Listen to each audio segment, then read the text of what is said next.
One of my favorite authors, Seth Godin, has a benchmark for knowing if you're doing something worthwhile, and that's to make something that people would miss if it were gone.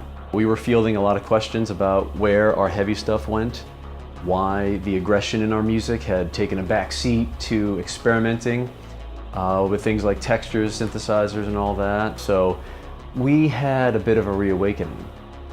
People seemed to be missing our heavy side, and so were we. So here we are, speaking from that side of us again, but with a new vocabulary. Thus, Rebirth.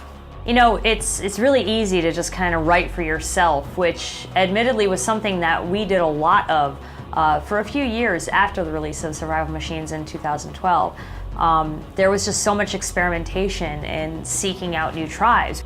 But what we learned is that we actually had fans from that previous era that really missed our heavier material. You know, they were always asking about it. Where did it go? What happened to all the screaming? And so on and so forth.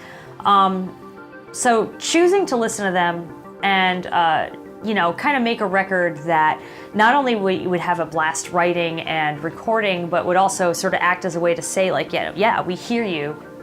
And I think that is what sort of resulted in us making what we feel, at least, is our best effort to date. Years ago, when we were writing The Demon Haunted World, the first song we finished was War Cry, and we thought it fitting to use the song that catapulted us in this heavy, aggressive direction in the first place, but update it and call on it once again to speak for us and for others.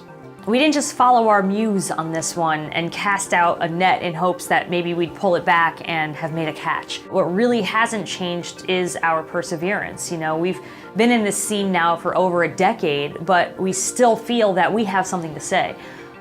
It could be due in part to the fact that we have endured a lot as a band. You know, we've lost members, we've had years stolen, and it's like we don't want to beat those things to death, but we always have found some way to bounce back from it and still have a voice. We feel that music is really not only the best, but perhaps the only way we have to sort of express the ways that knowledge has impacted us. It means something to me to make music for people who feel it speaks for part of who they are, or holds up a mirror to their experience, you know?